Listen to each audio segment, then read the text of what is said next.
Welcome back. Part 2. All right. Yeah, we got part 2 of our, 57-part series, 2024 marketing plan. Get your shit together now. Exactly. It was all analysis. Just get in there, dig around, look at the numbers. Where are you? Where are the leads coming from? Who's your audience? Figure it out. Get your shit together. And then it's time to look ahead to what you're going to do with all that information. So that is what we're going to be covering today. Welcome to Trade Secrets, where we demystify digital marketing to help contractors get the most bang for their marketing bucks. This is for you if you're a contractor looking for actionable marketing insights. Learn from home services industry experts to elevate your business through simplified marketing strategies. Let's dive into today's trade secret. I think that was a good one. We didn't really talk that much on part 1 about kind of that competitive analysis, but so not to take up this one because we're trying to be a little bit more succinct. But yeah, it's you can learn a lot from your competitors who when someone's doing it really well, and just kind of learn from them, and then help that form your plan and how you're going to do it better, and maybe get your own spin on things. Now that you have your information, you've analyzed what's going on internally, the customer experience, when they do sign up to work with you, where your leads are coming from, the quality of those leads, the whole what's working, what's not working, how do you know? That part's done. So now the fun part. Now you got to put together your plan for next year.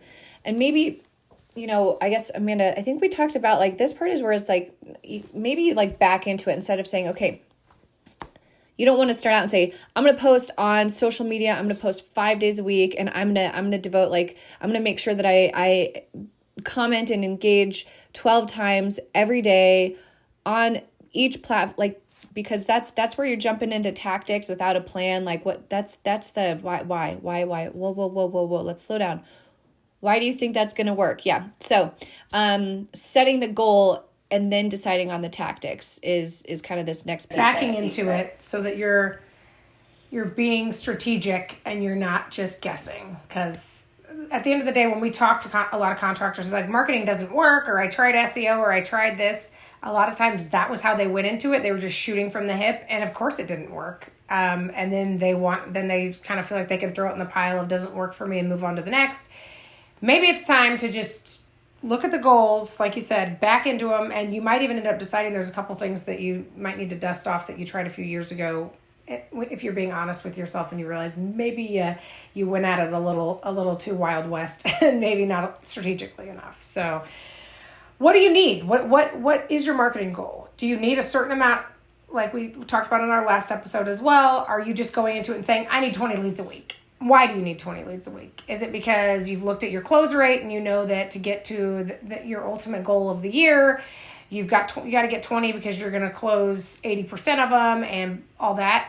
Sure, all well and good. But also, what's the quality of those? Maybe every once in a while you're getting some big commercial job that comes in that's 6 times larger than some of the smaller jobs that you get. So it's not always going to be just a flat, easy number. I could go off on a tangent about this, but at the end of the day, what is your marketing goal? What numbers do you need to be hitting, and what does your marketing need to be? What portion of those leads does your marketing need to be providing outside of what your sales guys are doing, or what your other efforts are doing to get you to your goal? And I think you just brilliantly touched on a couple things right there. You talked about the close rate, and you talked about that integration of sales and marketing. This is the time it isn't just about marketing. We always talk about everybody in your company should be part of marketing, number 1. But number 2, that sales and marketing relationship is so important. You may have done, the analysis and stuff, but really part of that should have been talking with your sales team and what's working for them, and what are the quality of leads, what are they saying about the leads they get maybe from the office versus those self-generated leads.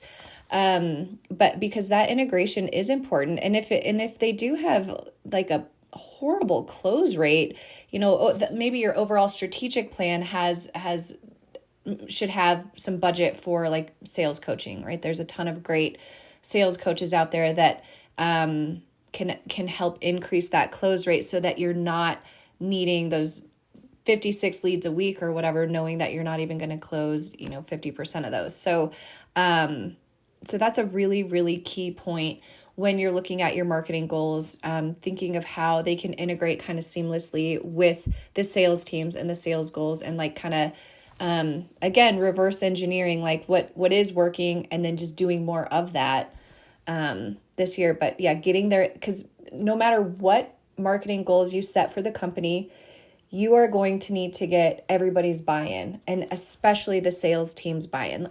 From a digital perspective, I can tell you, reviews. We need reviews. You need reviews. You need, in order to perform really well with SEO and local SEO, we need reviews. We need reviews with pictures.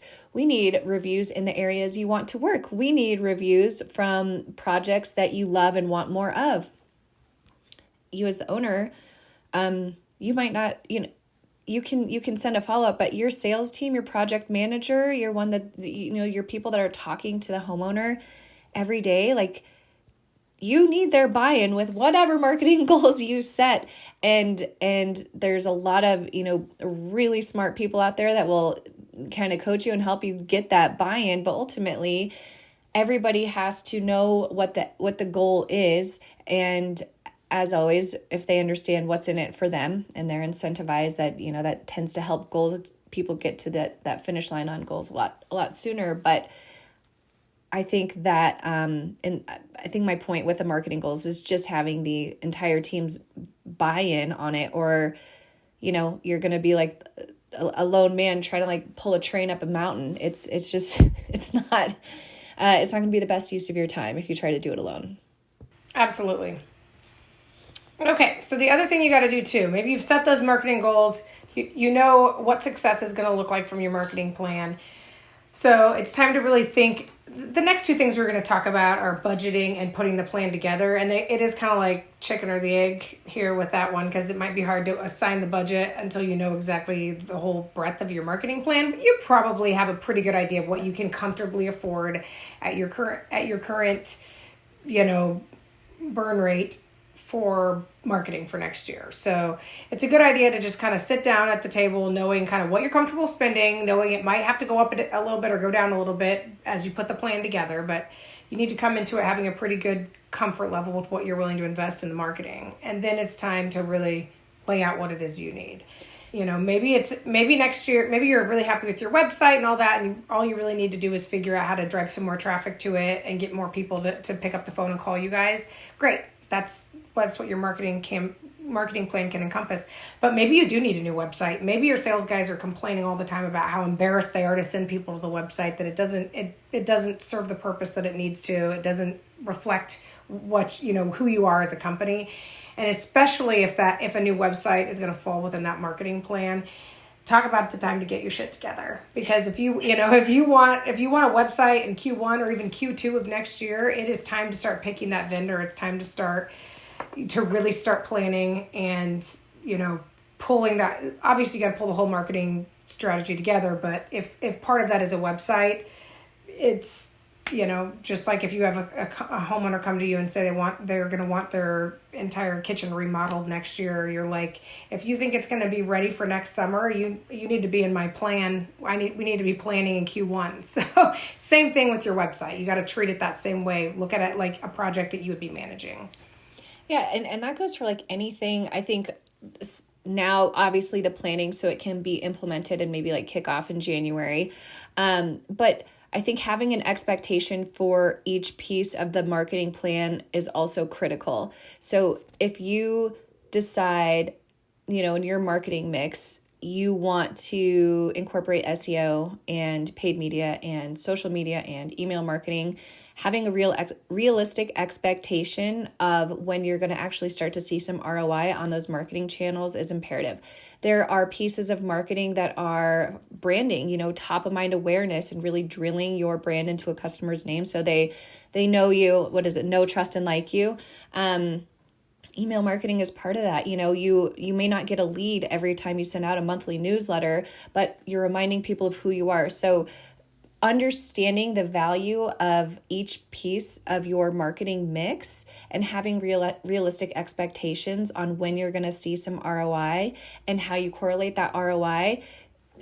You don't need to write that down, but just have that in mind. Like, if you need to fill your pipeline right now, immediately, SEO is not going to be the most important piece, but you need to know that it takes 9 to 12 months before SEO is going to start to work for you and start to yield results. So if you need your pipeline filled, maybe you have more of an aggressive paid media strategy that you're going to implement right away. You're going to spend kind of a boatload for 3 months, start to fill the pipeline for everybody, and then wean yourself off of that. And then, as that happens, hopefully maybe your SEO cadence starts to pick up, or whatever else you're doing. Maybe you want to invest in direct mail marketing. It's the consistency in the marketing channel that you choose that's going to make it effective. And I just bring up timelines because if you launch a website and you let it sit there for 5 months and then you're like, well, where's all my leads from this? I see I'm gaining in keywords, I'm gaining organic traffic, I'm gaining in search positioning, but my leads aren't there. You're not really giving it enough time to do its job. Absolutely. And to that point too, if you are spending money in all these areas and it is, a good chunk of the money that you have there to invest back into your company, talk about all the more reason that you do need to be educating your salespeople, your administrative staff, everyone who's going to have a touch point with any of these potential leads. They need to understand what an investment is being put into them. And that will ideally help with the close rates, with the customer experience. If everybody understands, well, we've got a lot of skin in this game. This isn't just some casual call that just happened. Somebody didn't just drive by and pick up the phone. Like we are really investing in these and really put it on everybody to have ownership and making sure that you get those across the finish line, because it's especially when you're spending paid and you're paying for that traffic. Like, oh my gosh, it is so critical that everyone is on board with making sure that you are nurturing that lead from start to finish. Sure, they're not all going to close, but everyone needs to know that the close rate needs to be a lot higher on those leads because you're spending a lot more money on them. And ideally, they'll lead to more referrals and all kinds of things and continue to pay off down the road. But now is the time, if you're really making marketing a big focus for 2024, to make sure the whole team is on board with just really loving on those leads and making sure they make it through the funnel. Yeah, and to your point, to track where they're coming from. With our clients, we definitely have updated, those form fills from the paid media landing pages to say paid lead. So it might be somebody else's turn in the office. It's on their rotation, but their close rate is not great. You might give that paid lead to someone who's got a much higher close rate because you just paid maybe $200 for them to come to your website and to convert, and you don't want to lose that. So tracking for marketing is so important. I'm sure everybody knows this, but maybe you don't know there's ways to track, a paid lead versus an organic lead from your website. Maybe they're all coming in on the same form. So just knowing that there's ways to track that specifically. And even tracking, I don't know, if you're like running a billboard in an area, it sounds like, how do I track my ROI on a billboard? There's ways to do it. So, as you roll out this marketing plan, just making sure that whatever it is that you do is tracked, to make sure that you can look at that ROI. Even though with something like branding, it's so hard to have a direct correlation, but we talk about social media, which is more and more important. Like we use it. Our agency uses it as kind of a tool of SEO, and we don't promise to make you an influencer and grow your brand, but it's good for top of mind awareness, good to have fresh content on there. But engagement in those social posts is really important in order for your content to get served.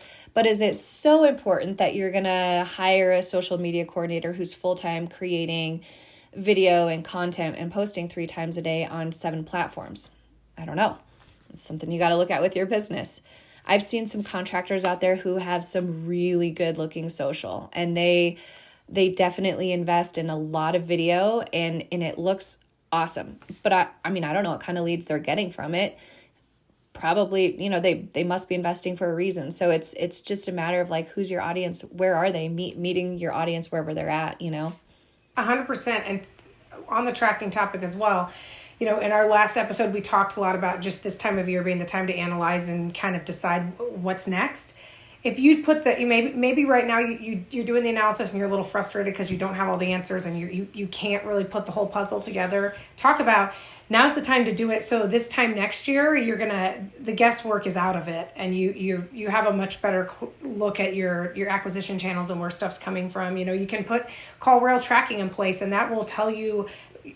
You can go back and listen to quality of phone calls, and you can tell where they came from, whether it was organic or through a paid ad or things like that. So if you don't have that oversight now's the time to put it in place, and it'll only make your marketing that much stronger and more data driven moving forward. Excellent point. I think I get lost in that sometimes too, and I forget that it doesn't have to happen immediately. I start to do that. So excellent point that it just not a big deal. Just get it in place now. And like you said, or before you start 2024, make that a goal. Just be like, I just want to make sure Google Analytics is set up correctly now that they switched over to GA4. And maybe that's your goal in terms of tracking or in CallRail. That would be a really, really critical piece, I think, to listen to as an owner. I would, Yeah, we'll listen to them, and then I'll send them links to the ones that I find concerning or that I think they might need to give some coaching internally. That's a quick way to really get rid of some bleed real fast if you just suddenly realize this certain person shouldn't be on the phone, or maybe you figure out that your answering service is not cutting it. Like, it's a real quick, easy way to figure out, what your customer experience is like, especially at that critical first stage where they're probably comparing you and 3 other local competitors and trying to decide who they're going to go for. Talk about a quick way to figure out if that's why you're losing business, or, maybe you're the one that's. I have listened to some calls where people are like, oh my gosh, I'm just so glad you answered the phone. So maybe you're finding like, wow, we're killing it. Everybody else locally here isn't picking up the phone and we're doing it. Maybe you need to tell that receptionist that, give her a $500 Visa gift card because she's killing it, or maybe you need to replace her. So it's a quick, easy way to really improve business operations and track at the end of the day. Yeah. I think that's awesome. So I think we've covered everything we wanted to cover on part 2 here. Some really valuable feedback. The call listening is incredible. Anyways, all right. So I think we're going to wrap up episode 2. I think we've covered some good stuff here. Setting the goals, budget planning, timeline. Exactly. Get it in place. You know what you're going to execute, and then tune in next time, because in our final part of this series, we're going to go into execution and analysis, and just really following this marketing plan through into 2024 and making sure you get the most out of it. Love it. All right. If you know anyone that, or if you found this helpful or think anyone you know would as well, please share it. And we'll see you next time. That was today's trade secret. Thanks for listening. Did you find this helpful? We're just getting started. Subscribe and don't miss our next reveal. Until next time.